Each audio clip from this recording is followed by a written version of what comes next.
ये special report का वक्त हुआ है। नमस्कार, मैं रविंद्र सिंह आपके साथ। और यकीन करना तो वैसे मुश्किल है, लेकिन कुछ खबरों में इशारा किया गया है कि हेलीकॉप्टर हादसे मारे गए राष्ट्रपति रईसी की मौत से राष्ट्रपति पुतिन बेहद गुस्से में हैं।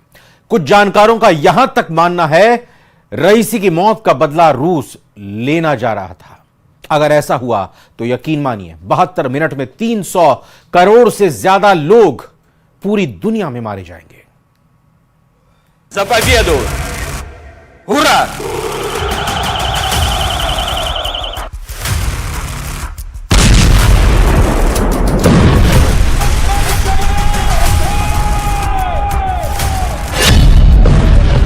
रईसी का बदला, पुतिन का परमाणु युद्ध। जिस वक्त पूरा ईरान राष्ट्रपति इब्राहिम रईसी के गम में डूबा हुआ था, उस वक्त पुतिन सबसे बड़ी परमाणु ड्रिल या कहीं परमाणु युद्ध की तैयारी के आदेश पर हस्ताक्षर कर रहे थे।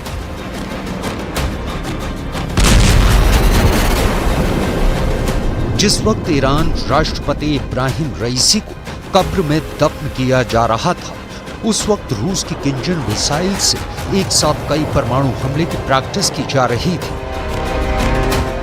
यकीन करना तो मुश्किल है, लेकिन कुछ खबरों में इशारा किया गया है कि हेलीकॉप्टर हादसे में मारे गए राष्ट्रपति रईसी की मौत से राष्ट्रपति पुतिन बेहद गुस्से में हैं।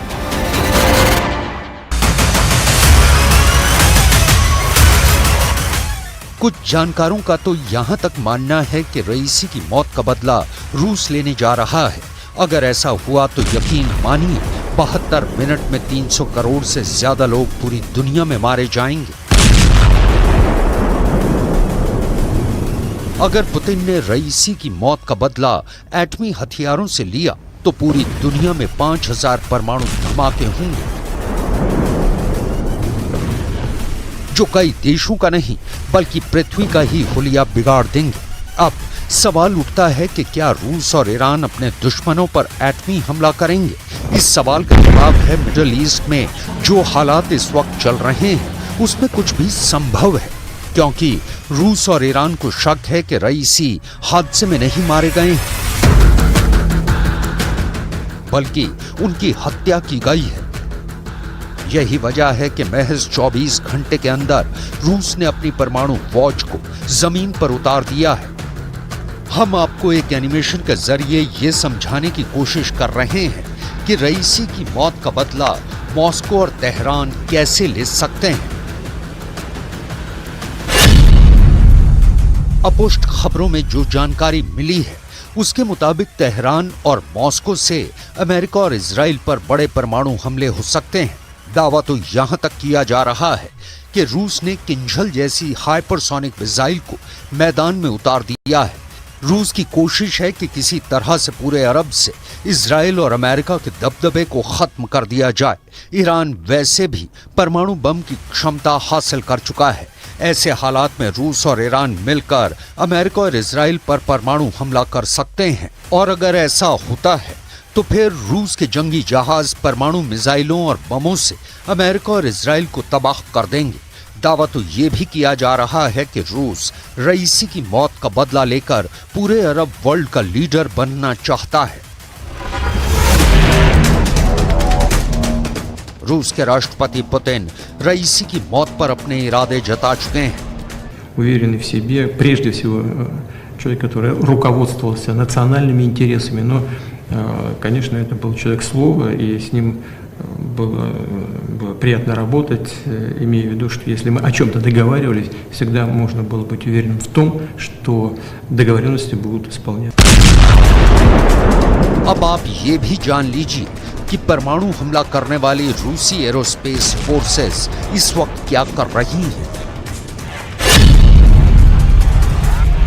रूसी रक्षा मंत्रालय ने रूसी सोशल मीडिया प्लेटफॉर्म पर परमाणु तैयारियों से जुड़ा एक हैरान करने वाला वीडियो 18 घंटे पहले डाला है। इस वीडियो में रूसी एरोस्पेस फोर्सेस की लड़ाकू इकाइयों के कर्मी किंजल हाइपरसोनिक मिसाइलों के साथ दिख रहे हैं। रूस की तरफ से ये दावा किया गया है कि विशेष हथियारों के साथ रूस के लड़ाकू विमान और मिसाइलें जंग के लिए पूरी तरह से तैयार हैं। रूस की तरफ से केवल इतना ही बताया गया है कि दक्षिणी सैन्य जिले में तैनात सेना एटमी हथियारों के साथ मौजूद है, जिनके पास इस्कंदर मिसाइल, किंजल जैसी घातक मिसाइलें मौजूद हैं। खबर के मुताबिक रूसी सेना ने दक्षिणी सैन्य जिले में उच्च जोखिम वाले गैर रणनीतिक परमाणु हथियार से पहले चरण का अभ्यास शुरू कर दिया है। इसके अलावा वायु रक्षा प्रणालियों के लिए किंजल मिसाइलों को परमाणु हथियारों से लैस कर दिया गया है। С своей стороны будем делать все для того, чтобы российско-иранские отношения продолжались бы именно в таком ключе. Передайте, пожалуйста, эти слова руководству Ирана. И если у коллег есть необходимость, то мы готовы сделать все, чтобы оказать им экспертную поддержку, экспертную помощь в выявлении истинных причин этой катастрофы. इधर ईरान के कार्यवाहक राष्ट्रपति मोहम्मद मुख्बर की हॉटलाइन पर रूस के राष्ट्रपति व्लादिमीर पुतिन से बात हुई है। इस बातचीत के बाद रूस में टैक्टिकल न्यूक्लियर ड्रिल शुरू हो चुकी है। माना जा रहा है कि ईरान अरब में यूएस खेमे के 7 देशों को एक साथ टारगेट बना सकता है। रूस और ईरान के इस जॉइंट ऑपरेशन का खतरा बढ़ता जा रहा है। राष्ट्रपति इब्राहिम रईसी और विदेश मंत्री अमीर अब्दुल्लाहियन की मौत के बाद ईरान शोक में डूबा है।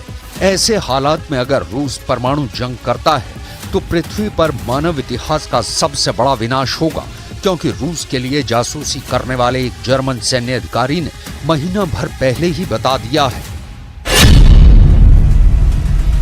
कि रूस की परमाणु हमला करने की तैयारी पूरी हो चुकी है। रूस के राष्ट्रपति व्लादिमीर पुतिन कभी भी हाइपरसोनिक मिसाइलों से परमाणु हमले का आदेश जारी कर सकते हैं। आशंका जताई गई है कि अगर परमाणु युद्ध छिड़ा तो 72 मिनट के अंदर धरती पर 5000 परमाणु विस्फोट होंगे और अकल्पनीय विनाश होगा। Nuclear war a scenario book के मुताबिक इन धमाकों में 300 करोड़ से ज्यादा लोगों की मौत हो जाएगी। कुल मिलाकर राष्ट्रपति रईसी की मौत के बाद जो हालात तेजी से पूरी दुनिया में बदल रहे हैं वो बेहद डरावने और खौफनाक लग रहे हैं।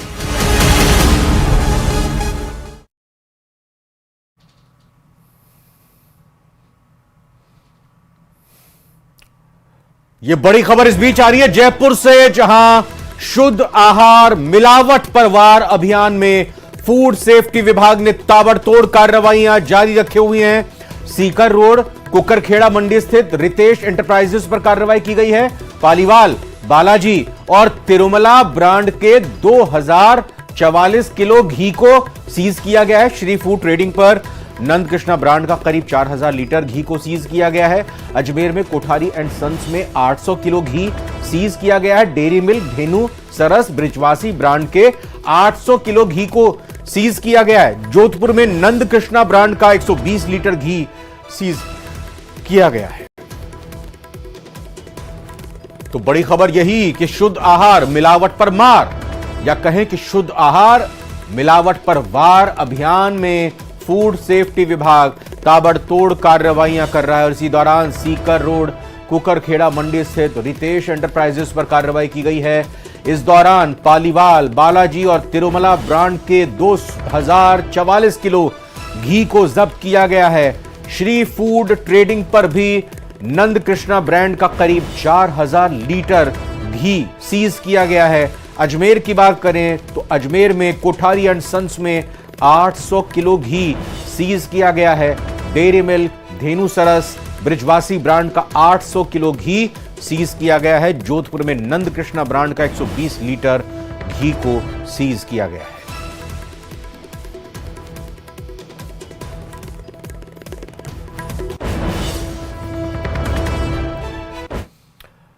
और अब बात करते हैं एल्विश यादव की, क्योंकि रेप पार्टियों में सांप के जहर के मामले में यूट्यूबर एल्विश यादव की मुश्किलें बढ़ी हुई हैं। नोएडा पुलिस ने, उत्तर प्रदेश की नोएडा पुलिस ने इस मामले में 1200 पन्नों की चार्जशीट दायर की है। उस चार्जशीट की डिटेल सामने आई है। न्यूज 18 के पास सवालों की वो एक्सक्लूसिव कॉपी है। नोएडा पुलिस ने एल्विश से 121 क्वेश्चंस पूछे, जिसमें उसने माना है कि वो सांपों के साथ वीडियो बनाता था। हालांकि ज्यादातर सवालों के जवाब देने में उसने आनाकानी की।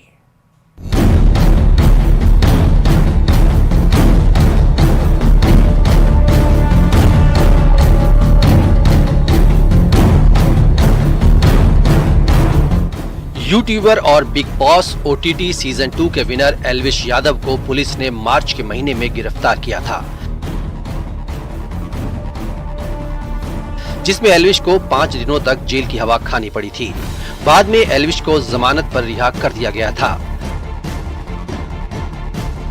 सांपों के जहर की तस्करी और मनी लॉन्ड्रिंग केस में फंसे एल्विश ने पुलिस की पूछताछ में कई खुलासे भी किए। उसने माना कि वो सांपों के साथ वीडियो बनाता था।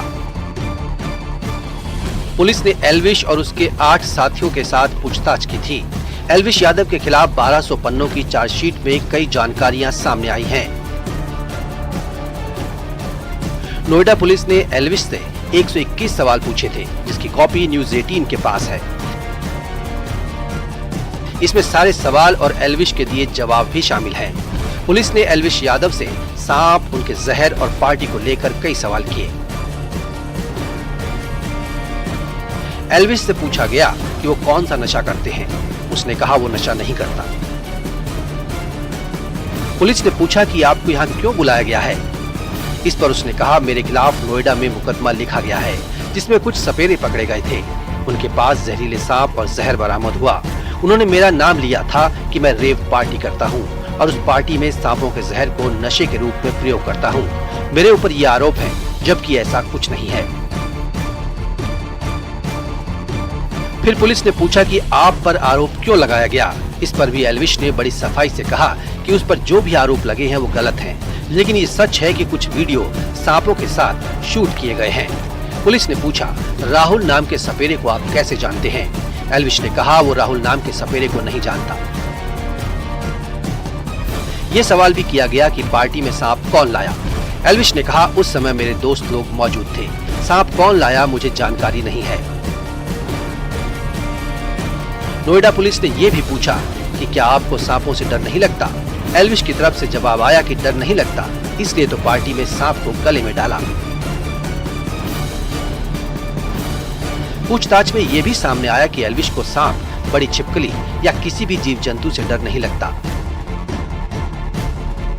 उसे कोबरा, करेद, रैट स्नेक, सांप को पकड़ना, गले में डालना और छूना पसंद है। एल्विश यादव पुलिस के ज्यादातर सवालों से बचता हुआ दिखा, जिससे नोएडा पुलिस भी संतुष्ट नहीं थी, क्योंकि एल्विश ने काफी घुमाकर जवाब दिए थे। एल्विश की मुश्किल बढ़ती जा रही है, क्योंकि ईडी भी मामले की जांच कर रही है। Bureau report, news 18।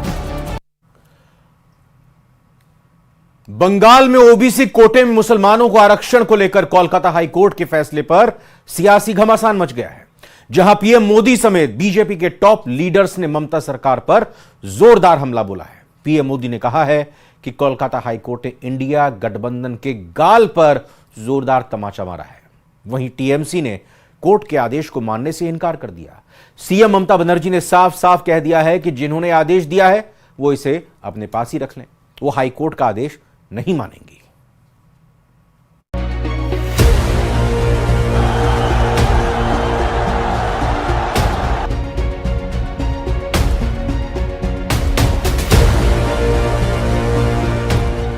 बंगाल में ओबीसी आरक्षण पर कलकत्ता हाई कोर्ट का फैसला आते ही बीजेपी की बांछें खिल गईं, लेकिन दीदी का चेहरा तमतमा उठा। लोकसभा चुनाव के दूसरे चरण से ही ओबीसी कोटे में मुस्लिम आरक्षण का विरोध कर रही बीजेपी के लिए ये बहुत बड़ी जीत है, तो इंडिया गठबंधन के लिए बहुत बड़ा झटका। लिहाजा फैसला आते ही बीजेपी और टीएमसी की तरफ से बयानों की बौछार शुरू हो गई। आज ही कोलकाता हाई कोर्ट ने इस इंडी अलायंस को एक बहुत बड़ा तमाचा मारा है। कोर्ट ने 2010 के बाद से जारी सारे ओबीसी सर्टिफिकेट कैंसिल कर दिया है। क्यों? ये इसलिए किया गया क्योंकि पश्चिम बंगाल की सरकार ने मुसलमानों का वोट बैंक के लिए अनाप शनाप मुसलमानों को ओबीसी बनाने के सर्टिफिकेट दे दिए थे। ওকে দিয়ে একটা অর্ডার করিয়েছে, যদিও তার রায় আমি মানি না। যেমন 26,000 টিচারকে যখন বাতিল করেছিল বিজেপি, আমি বলেছিলাম ওদের রায় আমরা মানি না। তেমনি বলছি আজকে যে রায় দিয়েছে, যেই দিয়ে থাকুন, নাম বলবো না, জাজমেন্ট নিয়ে বলা যায় বিজেপির রায়টা আমরা মানবো না। ওবিসি রিজার্ভেশন চলছে, চলবে। सीएम ममता बनर्जी अपनी जिद के लिए जानी जाती हैं। उनकी जिद है कि किसी भी कीमत पर बंगाल के सभी मुसलमानों को आरक्षण का लाभ मिले, भले ही उसके लिए संविधान के विधान को तार तार करना पड़े। लेकिन संविधान का प्रहरी न्यायपालिका विधायिका के हर उस फैसले को बदलने या रद्द करने की ताकत रखता है जो देश के संविधान के खिलाफ हो, और कलकत्ता हाई कोर्ट ने यही किया। देखिए, ये मामला मूलतः वहां से हुआ है कि 118 मुस्लिम जातियों को बिना किसी प्रोसेस, पिछड़ेपन के सर्वे वगैरह के बगैर ममता बनर्जी ने ओबीसी का रिजर्वेशन दे दिया। कोई कोर्ट में गया, कोर्ट ने इसका संज्ञान लिया और 2010 से 24 के बीच में जितने सर्टिफिकेट इश्यू हुए हैं, इसको अभी स्थगन आदेश देने का काम हाई कोर्ट ने किया है। ममता बनर्जी पिछड़े वर्ग के रिजर्वेशन के ऊपर अपने वोट बैंक के लिए डाका डालकर वो रिजर्वेशन मुस्लिम जातियों को देना चाहती है। मैं हाईकोर्ट के फैसले का स्वागत करता हूं। ममता जी ने कहा हम हाईकोर्ट के फैसले को नहीं मानते। मैं बंगाल की जनता को पूछना चाहता हूं, कोई ऐसी मुख्यमंत्री हो सकती है, संवैधानिक पद पर बैठी हुई कोई व्यक्ति ऐसी हो सकती है जो कहेगी कि हम कोर्ट के आदेश को नहीं मानते हैं?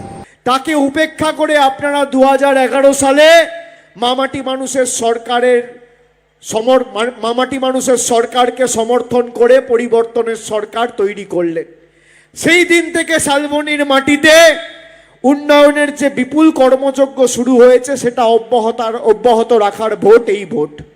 আপনারা দেখুন, আমি 4 দিন আগে ঝাড়গ্রামে নয়াগ্রামে গেছিলাম।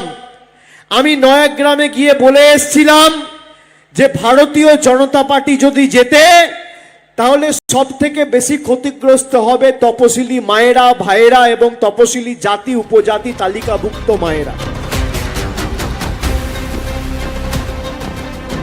बंगाल के मुसलमानों को आरक्षण देने की ममता बनर्जी की जिद अब उन्हें सुप्रीम कोर्ट लेकर जाएगी और हाई कोर्ट के फैसले को चुनौती दिलवाएगी। ऋषिकेश के एम्स से बेहद ही चौंकाने वाली तस्वीर सामने आई है। पुलिस को अस्पताल में छेड़छाड़ की खबर मिली। पुलिस आरोपी को पकड़ने अस्पताल पहुंच गई, लेकिन पुलिस ने तो अस्पताल के वार्ड में ही वैन घुसा दी, जिसके बाद अफरा तफरी मच गई। इसका वीडियो खूब वायरल हो रहा है।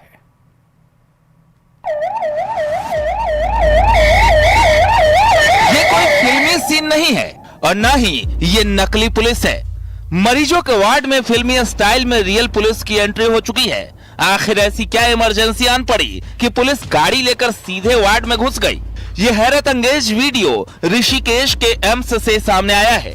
दरअसल पुलिस की गाड़ी अस्पताल की 4थी मंजिल पर चढ़ गई। वो एक आरोपी का पीछा कर रही थी। आरोपी कहीं भाग न जाए, इसके लिए पुलिस ने 4थी मंजिल पर गाड़ी को दौड़ा दिया।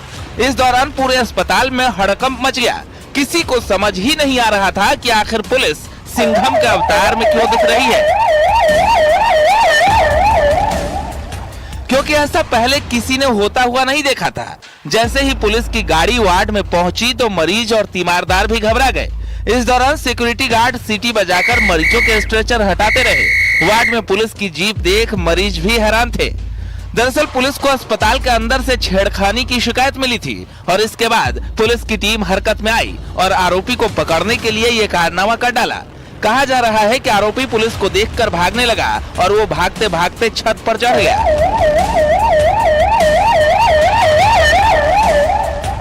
लेकिन पुलिस की गाड़ी वार्ड तक आ गई। दरअसल यहां महिला डॉक्टर से छेड़छाड़ के बाद हंगामा हो गया। जानकारी के मुताबिक 19 मई की शाम ऋषिकेश एम्स के ऑपरेशन थिएटर में सर्जरी चल रही थी। आरोप है कि उसी दौरान सर्जरी विभाग में तैनात महिला डॉक्टर के साथ नर्सिंग ऑफिसर ने छेड़खानी कर दी थी। अस्पताल के दूसरे डॉक्टर्स ने इस घटना के बाद हड़ताल के साथ ही आरोपी के खिलाफ सख्त कार्रवाई की मांग करते हुए प्रदर्शन शुरू कर दिया था।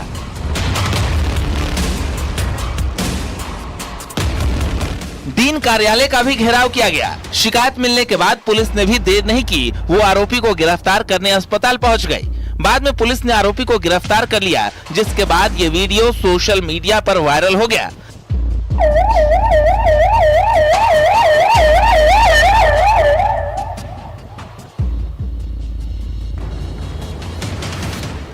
पुलिस ने कार्रवाई तो की, लेकिन जिस तरह गाड़ी को अस्पताल के वार्ड तक पहुंचाया, उससे सवाल भी खड़े हुए हैं। Bureau report, news 18।